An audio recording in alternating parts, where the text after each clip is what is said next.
Assalamu alaikum.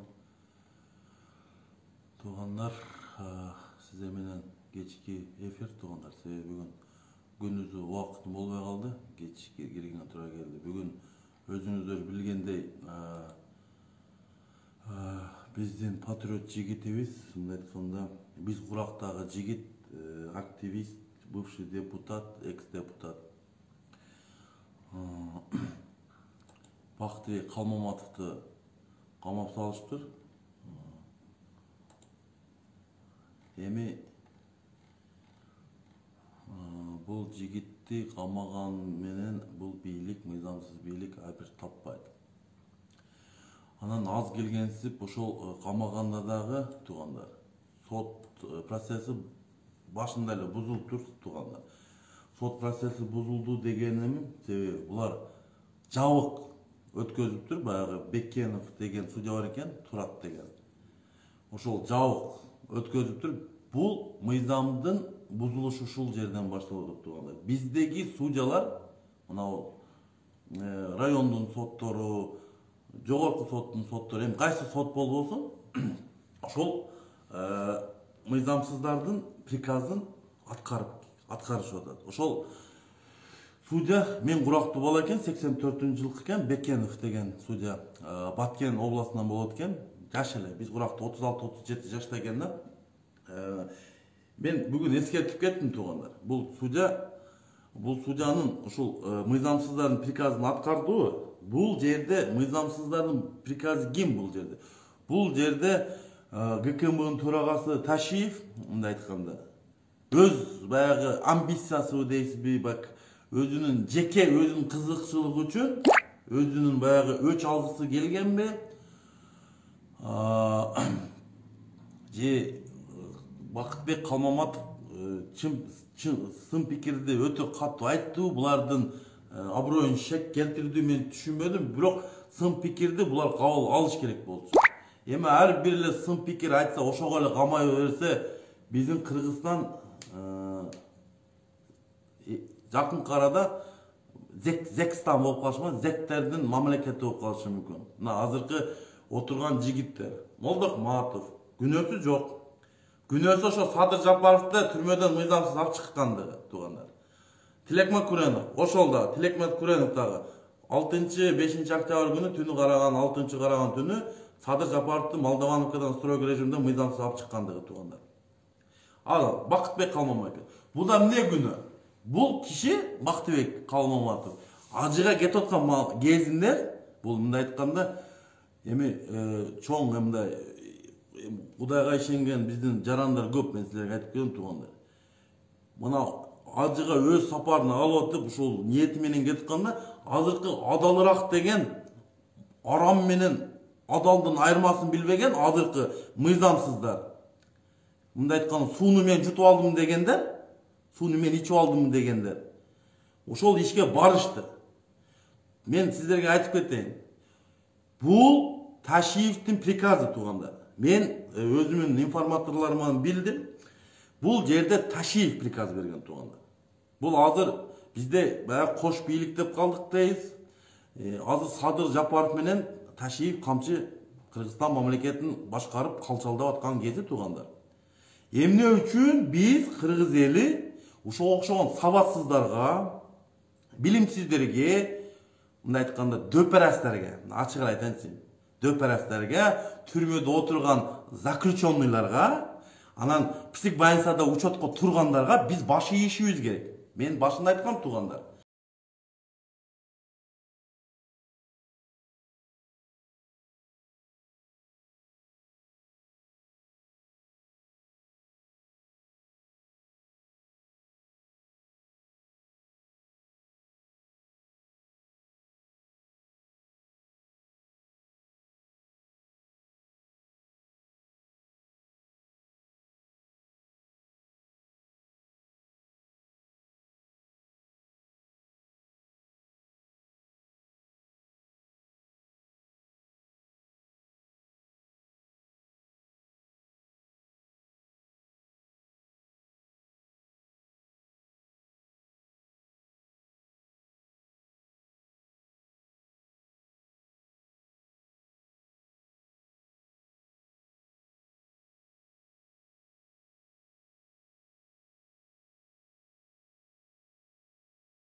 тарыхты такыр унутпайлы туугандар. Анан азыр эми бийлик колуна тийип калганда баягы көрбөгөнү курусун болду да. Эми мен буларды 2 жыл, 1 жыл мурун айттымбы? Болгон окуяларды айтып тарыхта айтып сын пикир. Бул кишилердин мен жеке жашоосуна аралашпайм, жеке аброюна шек келтирбейм. Бирок саясатта кетирген катачылыктары, сын пикири мен айтам, айтып келгенмин. Менин оозумду жабышыңар мүмкүн, только качан мен өлгөндө. Ага чейин туугандар. Мен болгон чындыкты чырылдатып айта берем. Москвада боломбу, Европада боломбу, Америкада боломбу, Кыргызстанда боломбу айта берем. Мен силер айткан азыркы жаш балдарды коркутуп түрмөгө тыкканыңардан мен коркпойм, түрмөңөрдөн да коркпойм. Мен ачык айтайынчы. Ошо түрмөңөргө да барып эле отуруп берем. Бирок чырылдап айта берем. Мен акырет эткен айткам. Садыр Жапаровду мен акырет эчен тааныбайм деп. Акырет деген эмне дегенди өзүңүздөр билесиздер. Акырет дегенде бул акыркы заман акыретте жооп бере турган күн келет. Ошондо сурайт: эмне үчүн сен Садыр Жапаровду тааныбай койдуң десе, мен айтам: Садыр Жапаровдун өзү киши түрмөдө отуруп 3 жыл, 4 жыл отуруп калды беле, мыйзамсыз түрмөдөн алып чыгышып, такка отургузган. Мен ошого макул эмесмин деп айтам. Ошон үчүн мен бул кишини тааныган жокмун. Бул киши чыкканда, түрмөдөн чыккандан кийин реабилитация болуш керек эле. Бир жок дегенде 4 жыл, 5 жыл. Бул кишинин тарыхы боюнча туугандар, түрмөдө отурганда өзүңүздөр билесиздер, суицидке барган адам. Мындай айтканда өзүнө өз кол салган. Кол салды дегеним туугандар, өзүнүн моюнун өзү кескен туугандар. Бул да факты менен тарыхта калган. Мен ошол фактыны сиздерге жеткизип атам туугандар. Ошондой адам бизди азыр башкарып турат. Мына мисалы. Бул суицидке барган адам мисалы туугандар. Бул адекватный болуп эсептелбейт. Соо адам болуп эсептелбейт туугандар. Бул психологический жактан жабыркаган адам туугандар. Психологический жабыркаган адам азыр бизди башкарып, сууну мен ичип койдум деди го баягы, токтогулда сууну. Оказывается, казактар ичип коюптур да, анычы сурап атчы. Бизге мына кыргыз эли суусу жетишип атса, казактарга берип коюптур. Эми бул да туура эмес да туугандар, ойлонуш керек. Ана менин бүгүнкү тема, өзүңүздөр билесиздер туугандар, бүгүнкү темабыз митинг бессрочно деген. Бүгүндөн баштап туугандар, митингде мындай объявлять этебиз, бессрочный. Бул ар бир жарандын укугу, биздин оозубузду жаппагыла, сөз эркиндиги болгон и боло берет. Силер бизге авторитет эмессиңер. Мен айттым. Камчаке да мага авторитет эмес, Садыр Жапаров да мага авторитет эмес. Эмне үчүн авторитет эмес деген суроо жок. Себеби мыйзамсыздар, сабатсыздар, билимсиздер, аз келгенсип түрмөдө отургандар, аз келгенсип психбольницада учетко тургандар. Ошон үчүн мен бул кишилерди мен тааныбайм деп ошон үчүн айтып келем. Биз качан бизден бийик турган адамдарды, бийликке таза инсандарды алып келебиз, ошондо гана элге кызмат кылса, элдин жашоосун жеңилдетсе, ошондо ошо президентти таттыктап таанышыбыз мүмкүн. Ага чейин буларга окшоп 2 айда өнүгүп кетебиз, 3 айда өнүгүп кетебиз, 5 айда өнүгүп кетебиз, 1 жылда өнүгүп кетебиз, 5 жыл деген жомоморго эч ким ишенбейт. Мен башында эле айтып кеткенмин. Булардын популист сөздөрүнө ишенбегиле. Булар жули экен, мошенник экен деп, ошон үчүн мен сиздерге ушу маалыматтарды жеткизип келдим. Мына акыркы күндөрү өзүңүздөр көрүп атасыздар. Мына акыр үзүрүн көрүп атасыздар. Айтканмын, болбойт. Бул киши тажрыйбасы жок дедим. Тажрыйбасы жоктугунан мына сырткы саясат менен ички саясатты аталасын чыгарып койду мисалы. Эми ички саясатты айтпай эле турайын, сырттагы саясат. Эмне үчүн биздин продукталар кымбат болуп атат? Себеби Садыр Жапаровдун сабатсыздыгынан, тажрыйбасы жоктугунан, мына сырттагы коңшулар менен мамиле кыла албагандыктан туугандар, международный отношенияда. Ошон үчүн бизде кымбат. Ошон үчүн ГСМдин баасы кымбат болуп атат. Ошон үчүн эл жабыркап атат. Аз келгенсип баягы годелек абабыз бар, билесиңер, 1,5 метр. Любой президент келбесин, любой президенттин көтүнө кирип кеткенчи. Ошол Акылбек Жапаров деген киши жөнүндө айтып атам. Бул мошенник Бакиев малында баягы хиппик программага киребиз деп ушул мошенник айткан да. Ошо хиппик программага кирип Кыргызстанды бир жолу банкрот кылмагыла. Ошо хиппикке кирбей калып, эл мына биз деген коом көтөрүлүп чыгып, ошо хиппик программа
Jol, aeroport, kança деген ишканаларды сатып жүрдү мисалы.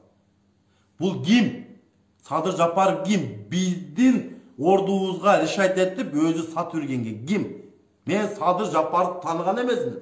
Садыр Жапаров таныбайм да. Себеби менин баламын келечеги үчүн, мен өзүмүн келечеги үчүн мен до конца күрөшөм. Эми до конца десем, баягы до концаларды ойлобогула.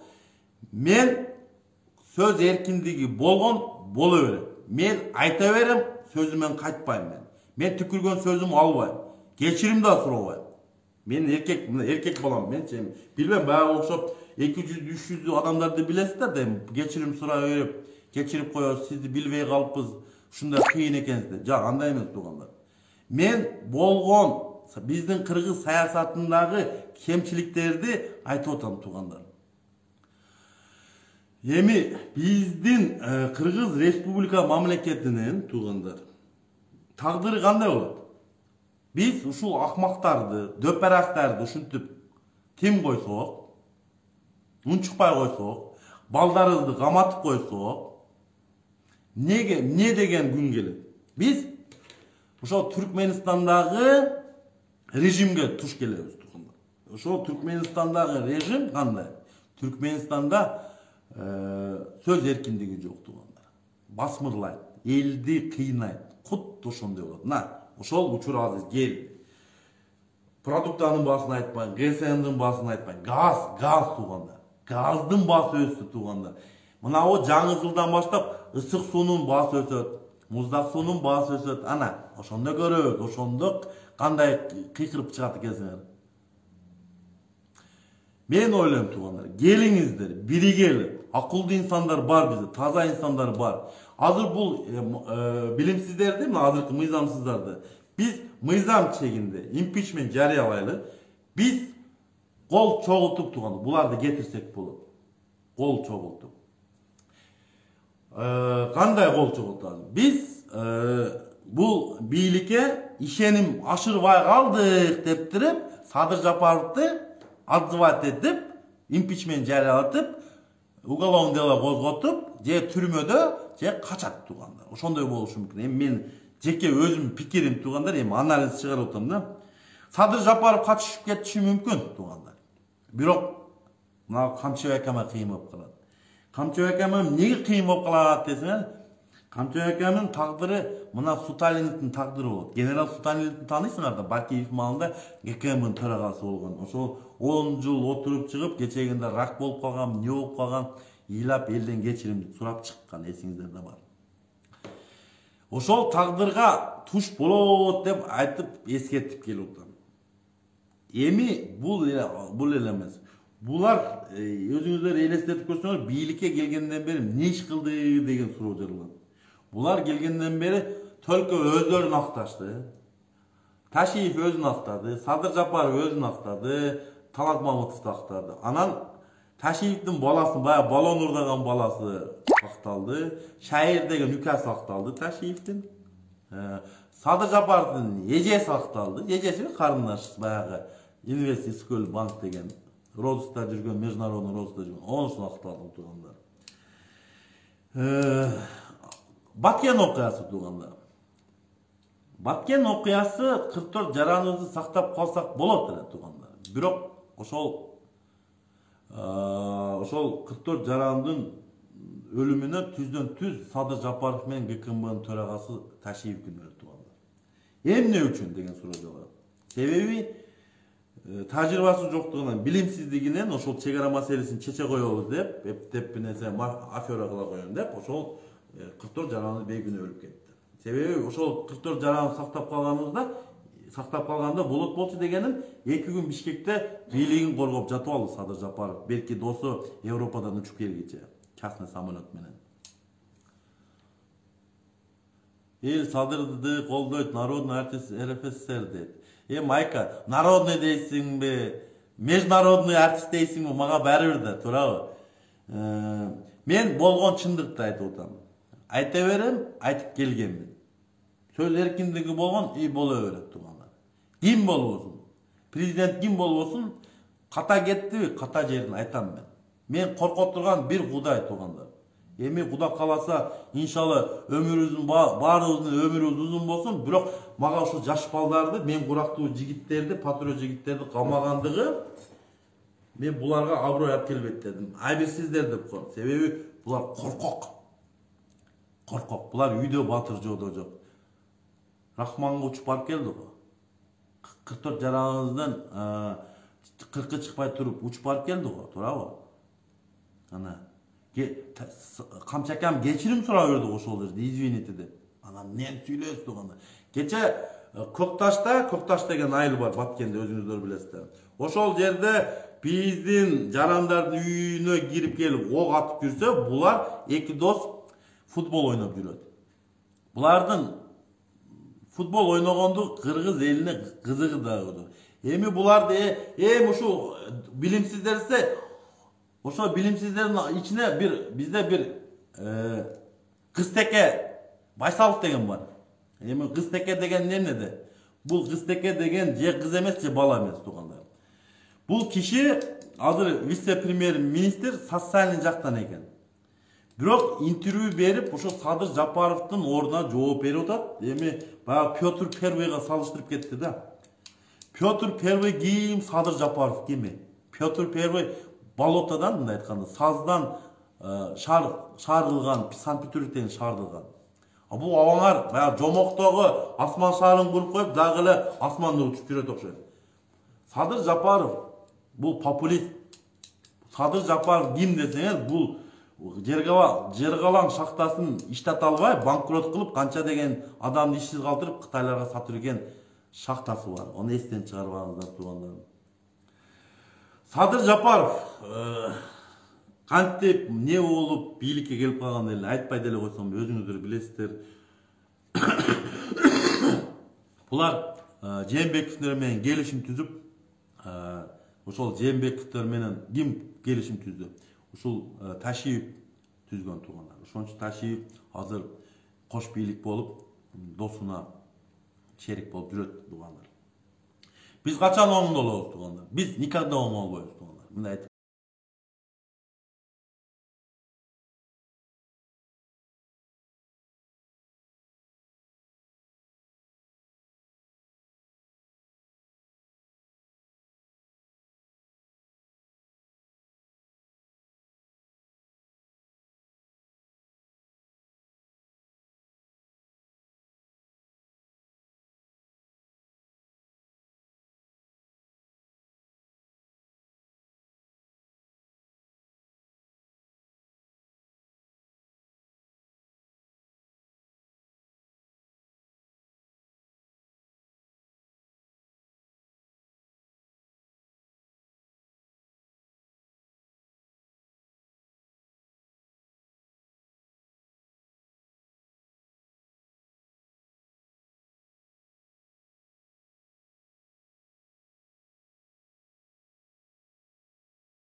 Biz bakatkan mına siz men migrantlar tuğanlar.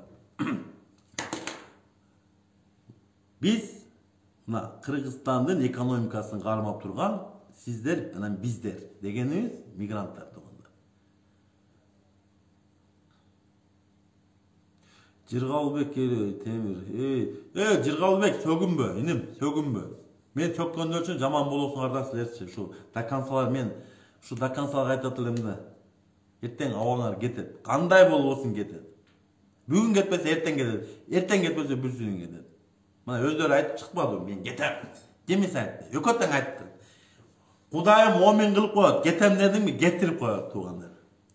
Биз азыр бессрочный митинг дегеним туугандар. Кайдыгер карабында, Ош жергесинде, Баткен жергесинде, Жалалабад жергесинде, Чүй жергесинде, Талас жергесинде, Ысыкөл жергесинде, Нарын жергесинде биз 7 область биримдик болуп туугандар. Ушул билимсиздерди, акылсыздарды, жуликтерди, мошенниктерди мыйзам чегинде кетирип, мыйзам чегинде жоопко тарталы, таза инсандарды алып келели. Ошондо кыргыз элинин жеңиши болот туугандар. Мен ошону айтам туугандар. Биз качан гана өнүгөбүз, качан гана таза инсанды алып келип президентке койгондо, өз саясатын жүргүзгөндө, ошондо гана мына окшогон жетелемелерге ошондо болот туугандар. Мына бул неге жетелеме дейт туугандар? Бунун өзүнүн ою жок, өзүнүн саясаты жок. Раймиллондун саясатын жүргүзөт, Жээнбековдун саясатын жүргүзөт. Мына кимдин саясаттарын жүргүзөт? Эмне үчүн Баткен жергесинде чек ара маселеси чечилбейт туугандар? Бул боюнча мен кыска айтып кетейин. Себеби ошол жерде Баткен жергесинде контрабанда бар, наркотрафик бар. Көп. Ошол жерде местный мафия деп коет, ошолор кызыктар. Ошон үчүн 44 жараңыздагы ошого мындай айтканда садага чабылып кетти туугандар. Ошол 44 жараңызга ошол биздин мамлекет кайдыгер карап койду. Мына башка мамлекеттин пограничниктери кирип, солдаттары кирип, үйлөрүбүздү өрттөп, жарандарды өлтүрүп, малдарын ордап, машиналарын ордап чыгып кетишти. А биздин ГКМБнын төрагасы барып кечирим сурап жүрөт. Мыйзамсыз президентиңер барып, Тажикстанга барып визит кылып келип жүрөт. Эмне дейсиң? Бул не деген? Эми ойлонбосок, кеч боло электе биз жаш жигиттерди сактап калалы, жок дегенде. Жаш жигиттерди сактап калбасак туугандар, бул трагедия болот туугандар. Түрмөдө эле толуп калды окшойт, Түрмөдө эле. Эми Садыр Жапаров түрмөгө түшсө өзүнүн үйүндө эле Садыр Жапаров. Мына Камчакама кыйын болот да, Камчакамачы түрмөгө түшсөчү. Мен билбейм го, оюм да жеке. Себеби психбольницада учету болсо керек дагы, бир текшерип коюш керек эле өзү.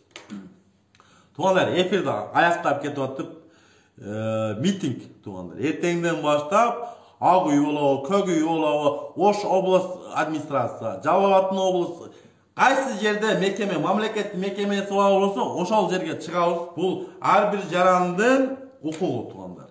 Биз өзүбүздүн балдарыбызды мынага эки мошенникке, эки жуликке каматып коебуз туугандар. Болду, токтоткула. Токтот дегенде токтот. Токтобосоң, не деп кой? Токтобосоң токтотуп коебуз. Болду. Багы не деп кой? Сыйың менен бол. Садыр Жапаров, Ташиев камчы, сыйыңар менен болгула. Менин оюм боюнча туугандар,